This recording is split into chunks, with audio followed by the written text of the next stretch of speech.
Meus irmãos, a paz do Senhor Jesus, amém. Deus seja louvado por essa oportunidade. Pela segunda vez eu me encontro muito feliz de nesta manhã estar aqui para fazer uso da poderosa palavra de Deus, palavra essa que é viva e eficaz, mais penetrante como espada de dois gumes, que penetra entre a divisão da alma e do espírito e faz aquilo que lhe apraz. Me sinto honrado nessa manhã. Externo a minha gratidão aqui ao líder desta igreja, Bispo Abner Ferreira, todo o corpo de missionária aqui, de dirigente de oração, que Deus a recompense em dobro, toda a dedicação, todo choro. Creio que Deus há de responder com força hoje na vida das irmãs, amém? Presbítero Fábio, meu amigo, bom revê-lo. Deus abençoe a tua casa grandemente. Queridos, quantos querem ouvir a palavra de Deus aqui nessa manhã? Abra comigo, por gentileza, segundo livro de Reis, capítulo de número 7. Serei breve, porque eu sei como funciona. Tem muitos outros pregadores. Eu costumo dizer que eu vou trazer só a lenha, porque daqui a pouco vão trazer o fogo. Eu só vou iniciar. Eu creio que Deus ele vai responder cada vez mais com mais força nessa manhã. Quantos acharam, diga: eu sou crente. Quem não achou, fala: eu também. Segundo livro dos Reis, capítulo 7, o verso 1, escrito está: então disse Eliseu: ouvi a palavra do Senhor, assim diz o Senhor, amanhã, quase a este tempo, uma medida de farinha haverá por um ciclo, e 2 medidas de cevadas por um ciclo, à porta de Samaria. Porém, um capitão, cuja mão o rei se encostava, respondeu ao homem de Deus e disse: eis que ainda que o Senhor fizesse janela no céu, poderia-se fazer isso? E ele, o profeta, disse: eis que o verás com os teus olhos, porém não comerás. E você senta dando glória àquele que é digno de receber toda a exaltação. Queridos, o texto que nós lemos, ele vai se iniciar no capítulo de número 6, e o capítulo 6 vai narrar a história de quando o rei da Síria vai fazer planejamentos, a partir do verso 8 do capítulo 6, vai fazer planejamentos para poder invadir Israel, vai fazer uma estratégia de guerra para poder pelejar, guerrear contra o povo de Deus instalado em Israel. Só que o que chama atenção nesse contexto é que toda vez, segundo o capítulo 6, toda vez que o rei da Síria se levanta e se localiza num local estratégico para poder pegar Israel de surpresa, o texto vai dizer que Deus antecipa esse planejamento para o profeta Eliseu. Deus muda a rota do povo de Israel só para que os sírios não surpreendessem ele na batalha. Oh glória! E aí, por conta disso, eu vejo Deus fazendo uma estratégia prévia, antes da estratégia do rei da Síria entrar em evidência. Deus entrava no povo de Israel e visitava um homem por nome de Eliseu e dava livramento para aquele povo. Glória a Deus. Aí Deus falou comigo assim, ó: enquanto houver profeta disponível na minha casa, o livramento vai continuar descendo para minha casa. Ô glória!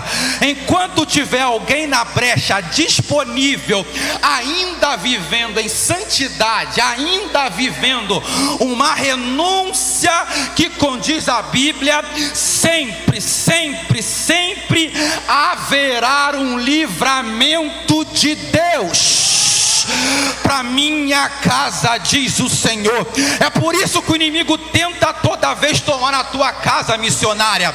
É por isso que ele faz planos para tomar o teu marido, para tomar o teu filho e jogar lá no mundão, mas ele não consegue. Por quê? Porque a resposta do livramento te alcança dentro da tua casa. Ô glória! Enquanto Eliseu estava na brecha, havia livramento para o povo de Israel. Ô glória a Deus!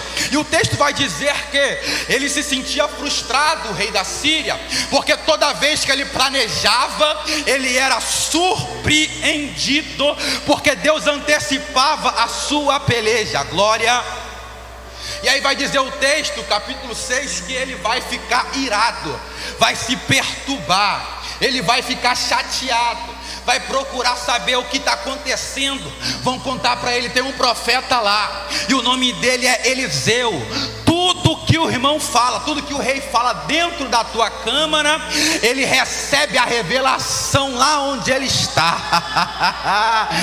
Tudo que tu pronuncia em secreto com a tua liderança contra os escolhidos do Senhor, tem um homem na brecha que está recebendo lá no povo de Israel. Aí ele vai sentir o efeito: eu preciso conhecer esse homem.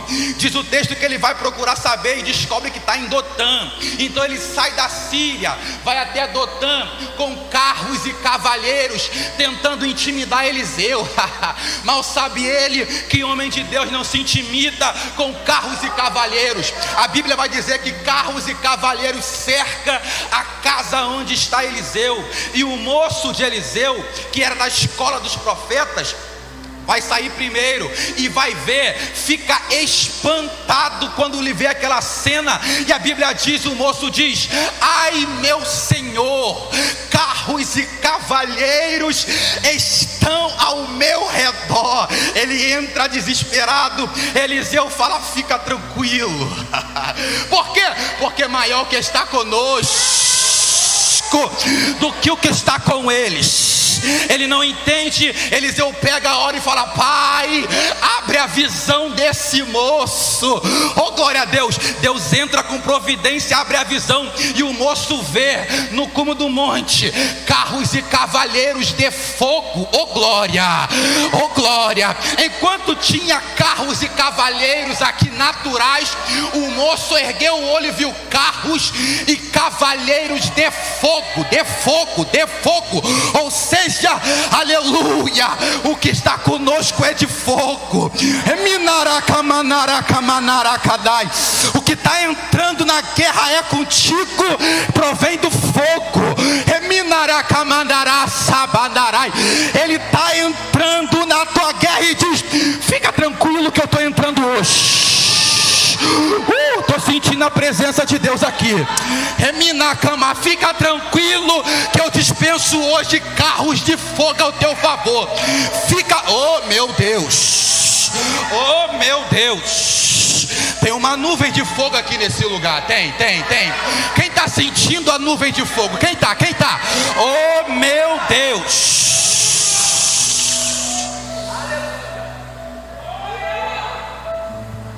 E eles vão embora.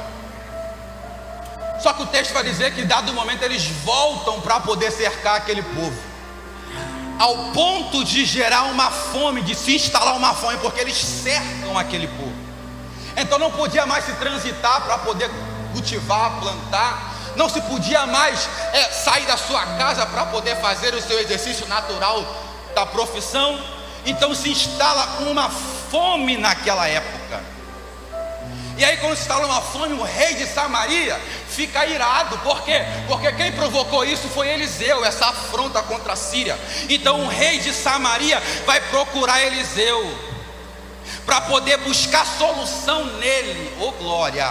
E é aí que se inicia o capítulo 7, quando o rei de Samaria, irado com a situação que se instala naquela época, que era fome, vai se levantar para procurar Eliseu. Ele nem precisa procurar quem é de Deus, porque quando ele coloca no coração a intuição de buscar Eliseu, está escrito verso 1, Eliseu diz: assim diz o Senhor, oh glória. Aí Deus falou comigo assim, ó: para todo momento de dificuldade existe uma resposta de Deus. Para todo momento de escassez na tua vida existe uma revelação de Deus. Quando o rei de Samaria se levantou, falando: eu vou lá buscar, aleluia, a solução com Eliseu, eu imagino eu falando: não precisa buscar, porque sou eu que dou. Eliseu, sim Senhor, fala para ele. E ele falou o que? Amanhã, quase a este tempo, uma medida de farinha e uma medida de cevada. Ou seja, está com fome, eu mando o livramento agora e provisão ao teu respeito. Oh glória, oh glória. A fome do povo de Deus, aleluia, não foi suficiente para impedir o agir de Deus na vida dele. Porque enquanto o rei de Samaria coloca no coração para ir lá buscar a solução, Deus se antecipa e fala para ele que tem uma medida de farinha e uma medida de cevada para ele. Por quê? Porque no teu problema eu tenho solução, da tua dificuldade eu tenho resposta, da tudo teu beco sem saída eu coloco uma saída. Você não vai morrer nesse deserto. Deus da provisão se manifesta hoje dizendo: eu me levantarei ao teu respeito. Oh glória. Eu estou sentindo a graça. Amanarás. O grandão está aqui hoje, está mandando eu te dizer: fica tranquilo, só se preocupe em estar na brecha, porque enquanto está na brecha tem resposta.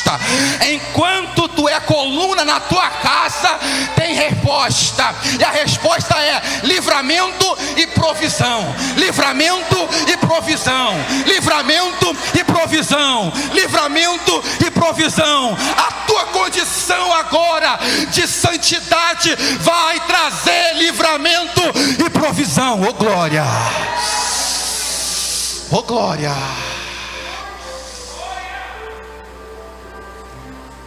Só que em meio à revelação tem sempre um povo. Aqui acontece com esse capitão, e esse capitão representa um povo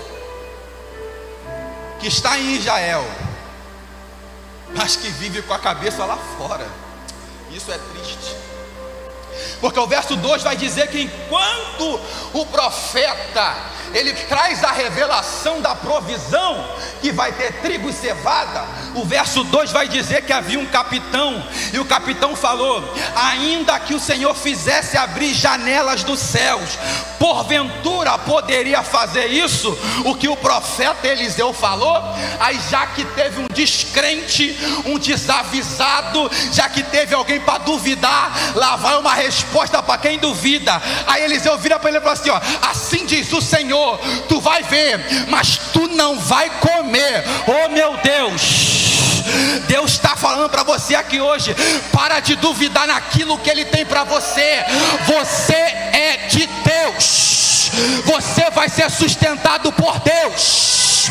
Ou seja, será que o Deus que abriu o mar vermelho mudou de agir?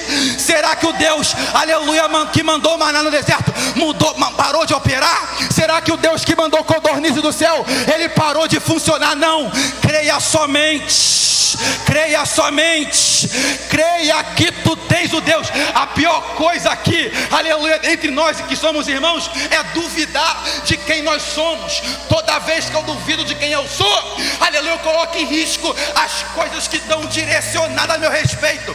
Prova para mim, pregador. Eu provo. Mateus capítulo 3 vai dizer que Jesus desce as águas. Quando ele desce as águas e sobe, a pomba representada pelo Espírito Santo desce sobre ele e pousa. Quando pousa, os céus se abrem. Quando os céus se abrem, o Pai se manifesta a respeito dele, e a palavra do Pai é: tu és o meu filho amado, em quem eu me comprazo. Dobre atenção, o Pai afirma quem ele é para ele: tu és o meu filho amado.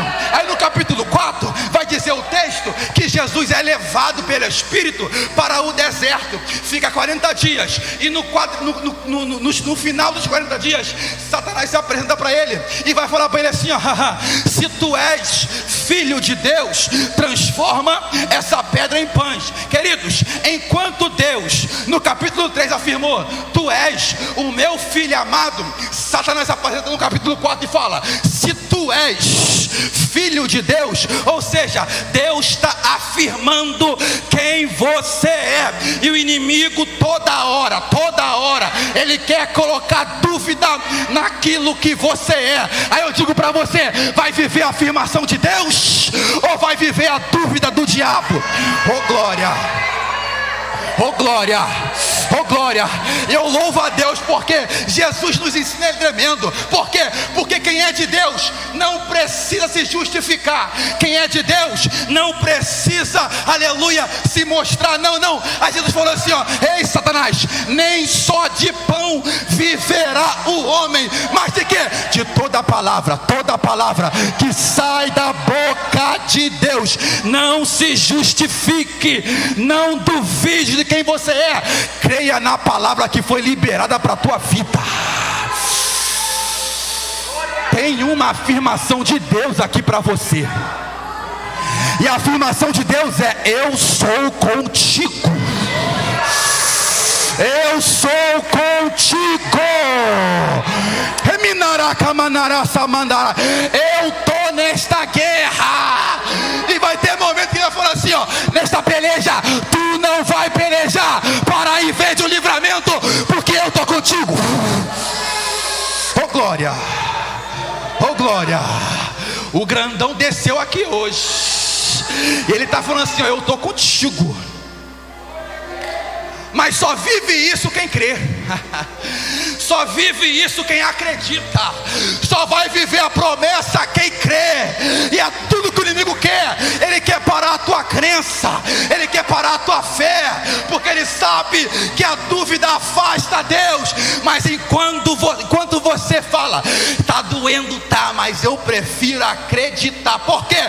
Todavia, oh aleluia, todavia o Senhor, ele é comigo.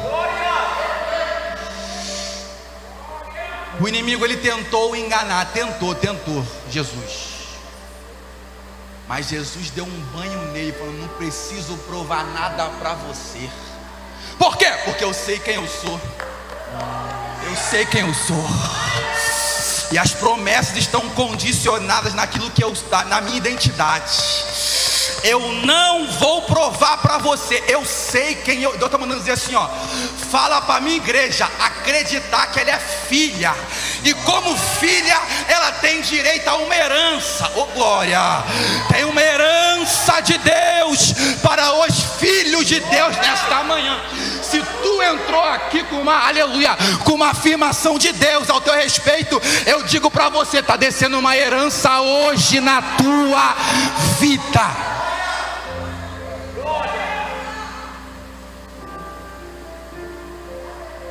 Glória a Deus. Tem uma graça de Deus. Isso. Bota no peito assim e fala assim: eu sou de Deus. Bate. O inimigo precisa ouvir isso. Bate. Eu sou filho de Deus. Porque isso traz promessa, querida. A tua afirmação traz promessa. Fala com convicção: eu sou de Deus. Está passando prova, eu sou de Deus. A prova está grande, verdade, eu sou de Deus. Quem disse que ser de Deus está isento de passar prova? Salmos 23:4. Ainda que eu passe, não está dizendo tu não vai passar, não, está dizendo ainda que eu passe, ou seja, vai passar. Mas qual a diferença? Que eu passe pelo vale da sombra da morte, eu não temerei mal algum. Por quê? Porque tem uma vara do grandão comigo, tem um cajado comigo. Oh, glória a Deus! O grandão está presente para aqueles que são de Deus.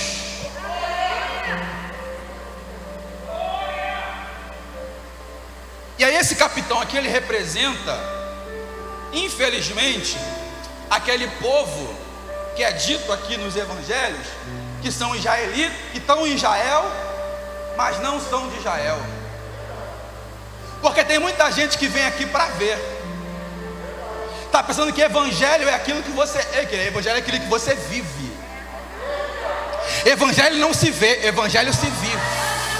Por quê? Porque evangelho é relacionamento, evangelho é compromisso, evangelho é devoção, aí tem, aleluia.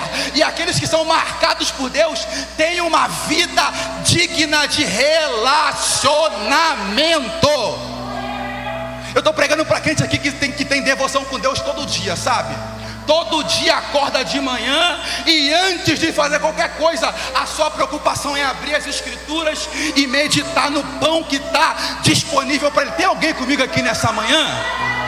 Porque eu sou da época que eu acordo de manhã e eu faço devocional, porque o meu Deus, ele é um Deus de relacionamento. E isso aqui é para pregador, porque tem muito pregador, tem muito cantor aqui que faz o ministério segundo o seu bel prazer. Quer pregar segundo o seu talento, quer cantar segundo a sua técnica. Quem disse que, aleluia, que técnica e talento sustenta ministério? O que sustenta ministério é orientação de Deus. O que sustenta ministério é direção de Deus. Uma hora a tua técnica vai falhar, uma hora a tua técnica vai te deixar na mão, e se você não estiver na direção do eterno, o navio vai afundar. Mas eu creio que tem um povo aqui que se relaciona com Deus. Eu creio. Cadê o povo que se relaciona com Deus? Cadê o povo que bebe na fonte todo dia? Todo dia. Cadê o povo que bebe na fonte? Porque se tu bebe na fonte, tem uma direção nova para você todo dia. Todo dia tem pão vivo. Porque o talento focado de uma forma exagerada faz você atrofiar naquilo que é natural da parte de Deus. Já prega a mensagem 4, 5, 10, 20 vezes, já não tem mais inspiração, já não tem mais direção do trono. Você quer ficar copiando, achando que dá certo coisa nenhuma, querido. Sabe por quê? Porque Jesus, quando chamou Pedro, falou: Pedro, deixará de ser pescador de peixes e passará a ser pescador de almas. Ou seja, pode ser o melhor que for, mas para o meu ministério eu reprovo tudo que você sabe. Vai aprender de novo comigo a pescar gente. E quando Jesus foi pego para poder ser preso, ele nega 3 vezes. A Bíblia diz que ele vai fazer tudo aquilo que Deus reprovou ele a fazer, porque ele pensou: eu traí Jesus, Jesus morreu, não deu tempo de eu pedir perdão, então eu me reprovo no ministério. O que é que eu vou fazer? Vou voltar a fazer aquilo que eu sei. Vou voltar a fazer aquilo que eu sei mais de melhor. Vou voltar porque eu conheço a técnica, eu conheço a habilidade, eu conheço o melhor momento, eu conheço, aleluia, a melhor época. E vai Pedro, cheio de técnica, cheio de habilidade, cheio de dom. Vai de noite, porque ele sabe que de noite é melhor para pescar. O calor do sol não existe, aleluia, as profundezas estão super geladas, então os peixes tendem a subir. Pedro está no melhor momento, na melhor hora, cheio de técnica. Só que o texto diz que no melhor momento ele não pescou nada. Por quê? Porque não é a tua habilidade que vai fazer você trazer grandes peixes, mas é a direção de Deus. Oh, glória! Porque o livramento só desceu porque Eliseu estava na brecha. E a habilidade mal colocada te tira da brecha. Por quê? Você começa a acreditar mais em você do que naquele que te colocou na brecha. Reminarás. Deus está dizendo assim, ó: para de acreditar naquilo que você sabe. Sou eu que vou te direcionar. Jesus aparece na beira do mar e fala: Pedro, na pior hora possível, calor escaldante, volta lá, só para poder te provar que não é aquilo que você sabe, mas é aquilo que sai da minha boca. Volta! Eu penso como pregador e falo assim: talvez alguns amigos não tiveram nem a coragem de falar, mas deve ter pensado: que homem maluco é esse? Ficamos na melhor hora, no melhor momento, agora calor escaldante, vai dar nada, vai dar peixe nada. Mas Pedro sabia a receita do bolo. Pedro sabia e falou: ah, Senhor, segundo a tua palavra. Ou seja, Senhor, ele está falando assim: eu errei da outra vez, mas já que tu me deu uma oportunidade, eu vou confiar. Segundo a tua palavra, eu vou lançar do lado direito. Está no texto: foi a melhor pesca de todas as vezes que ele pescou. Por quê? Porque não é o teu dom que vai trazer aquilo que você precisa, mas é a direção de Deus. Reminarás. E aí esse homem aqui, o capitão, ele vai colocar dúvida naquilo que o profeta revelou. E aí tem uma sentença para ele e para esses grupos que duvidam: tu vai ver, mas tu não vai comer, tu não vai gozar. E aí o texto se continua dizendo que na porta do templo, você pode ver o versículo 3 do capítulo 7, havia 4 homens leprosos. Perceba, na porta do templo, porque a porta do templo era justamente o limite para que o leproso pudesse circular. Pelo fato de ser leproso, ele não poderia acessar a cidade e tampouco o templo. Eram leprosos. Leprosos na Bíblia tem um tom de maldição. Leprosos na Bíblia tem a conotação de ser maldito. Então eles estavam no limite deles, sendo rejeitados, mas estava na porta. Pega isso aqui. Eles veem aquela fome toda, e eles falam com ele: já que nós não temos acesso da porta para dentro, vamos então na terra do inimigo, lá nos Sírios, para ver se a gente consegue alguma coisa. Está no texto. Eles falam: se nós formos aceitos, iremos comer, porque se não formos aceitos, iremos morrer. Aí eles fazem uma reunião, aceitam, ok, partem direto para eles. E a Bíblia diz que enquanto eles caminhavam, eram 4, para o cercado da Síria, o texto vai dizer que Deus entra lá no povo da Síria, confunde eles, ao ponto deles ouvirem uma marcha de um grande exército de Deus. Enquanto os leprosos caminhavam, e eram 4, à busca de comida, Deus entrou, aleluia, no povo dos sírios, confundiu a mente deles, e eles achavam que era um exército que estava vindo contra eles. E o que eles fizeram? Correram, abandonaram o arraial. Quando os leprosos chegaram no arraial, tinham lá comidas à vontade, animais à vontade, tudo à tua disposição. Aí Deus falou comigo assim, ó: aleluia, mesmo que um povo te rejeite, Deus tem sempre uma estratégia para poder abundar aquilo que está em falta na tua vida. Deus tem uma estratégia para você. E o que me choca é que depois eles comeram um pouco. Um deles fala assim, ó: nós precisamos retornar e contar para o rei, para o mesmo rei que rejeitou eles. Brota no coração de um: Deus abençoou a gente, mas nós não somos forasteiros. Ainda que eles nos rejeitaram, nós temos um rei. É necessário eu voltar para falar com esse rei. Aí Deus falou comigo: meu Deus, ainda que a sujeira da lepra tinha contaminado a parte de fora, Reminará, Camandarábia, o coração deles estavam puros para abençoar quem rejeitou eles. Minará, Camandará. Ainda que a lepra alcançou, eu estou todo arrepiado, irmão. Ainda que a lepra alcançou parte de fora, mas dentro deles ainda tinha um coração puro. Ah, se tu entendesse o valor da oferta. Ah, se tu entendesse o valor de abençoar o irmão.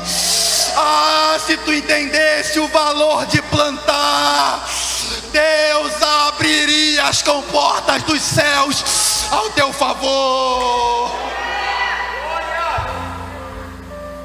Eu não tenho tempo, eu vou terminar. O texto vai dizer que esses 4 homens chegam na porta porque são impedidos. E os porteiros vão falar com eles: o que tu quer? Eles vão revelar: Deus falou isso para Deus me deu isso aqui, ó. E é necessário que vocês contem para o rei. E o que me choca é que os porteiros deixaram, está no verso de número 11, você pode ver. Os porteiros deixaram os leprosos ir até o rei. Ramanarábia. Enquanto eram leprosos e não tinham nada a não ser da lepra, eles eram rejeitados. Mas quando brotou o desejo de falar com o rei, esse desejo deu acessibilidade aonde quase ninguém tem. Versículo 11 está escrito: e estes anunciaram dentro da casa do rei. Eminarábia, a tua voluntariedade vai te colocar em locais que poucas pessoas têm acesso. Oh, glória! Poucas pessoas têm acesso, mas a tua liberalidade vai te colocar. Oh, glória! E tudo começa com a tua pureza. Porque enquanto rejeitavam eles, porque eram leprosos, dentro deles havia uma pureza. E o mal do homem é isso: julgar por aquilo que vê, né? Julgar por aquilo que vê, acreditando que o que você vê é exatamente o conceito da tua vida.